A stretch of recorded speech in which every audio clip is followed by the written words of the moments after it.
Всеобщая декларация прав человека была принята на третьей сессии Генеральной Ассамблеи ООН 10 декабря 1948 года. Необходимость принятия документа, согласно которому человеку должны быть гарантированы определенные права, продемонстрировала Вторая мировая война. В 1941 году Франклин Рузвельт в своем обращении о положении страны призвал поддержать 4 необходимые свободы: свободу слова, свободу совести, свободу от нужды и свободу от страха. Это и дало новый толчок развитию человеческих прав как необходимому условию мира и окончанию войны. Впоследствии документ был дополнен, и сейчас Декларация прав человека включает в себя 30 статей, среди которых право на жизнь и запрет рабства, права в гражданском и политическом обществе, на духовные, общественные и политические свободы, такие как свобода вероисповедания и свобода ассоциаций, и социальные, экономические и культурные права. В Абхазии Декларацию по правам человека приняли в 1992 году. В 1994 Декларация вошла в Конституцию, и статья 11 основного закона страны гарантирует всем гражданам Абхазии соблюдение их прав. Обсудить положение дел с соблюдением прав человека в Абхазии сегодня, обозначить причины существующих проблем и выработать конкретный план их решения – главная цель собравшихся за круглым столом. Практика такая сложилась в Абхазии, что нарушение или невыполнение своих функций это не несет вот какой-то такой серьезной ответственности. Мне кажется, это то, что очень пагубно влияет на соблюдение, да, и защиту прав человека. Те проблемы, которые я сейчас озвучиваю, они, конечно, во многом имеют место, потому что, например, нет закона в стране, нет закона об образовании. Вот мы сталкиваемся с какими-то вопросами, касающиеся учебы там, или, не знаю, правил в школе и так далее.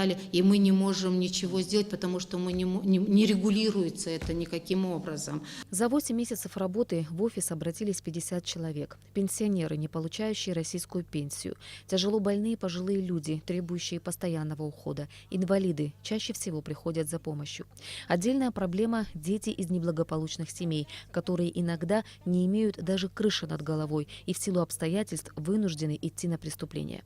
Несовершеннолетние, совершив мелкие хулиганства, попадают в места заключения, где отбывают срок с людьми, совершившими более тяжкие преступления. Вот почему в Абхазии необходимо построить специальный центр для трудных и находящихся в сложных социальных условиях детей. Мне пришлось заниматься детьми, особенно теми, которые оказались за чертой, не только за чертой бедности и обнищания и так далее, но и оказались также на преступном пути или же на учете у наших правоохранительных органов, они могут попасть в тюрьму. Пусть это будет кризисный центр или реабилитационный центр, или какой-то, то есть такой центр, куда могут привести ребенка, которому сегодня у своих же дома, у матери или там у отца, или же вообще их нет иногда. Этот ребенок может получить крышу над головой, питание может получить и хотя бы нормальную человеческую помощь. И с ним нормально поговорят и будут о нем заботиться.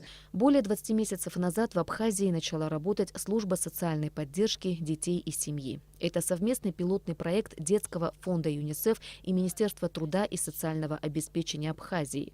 В 3 районах республики за этот период было выявлено 400 семей, находящихся в зоне риска, и 200 случаев, где в семьях имеют место очень серьезные проблемы.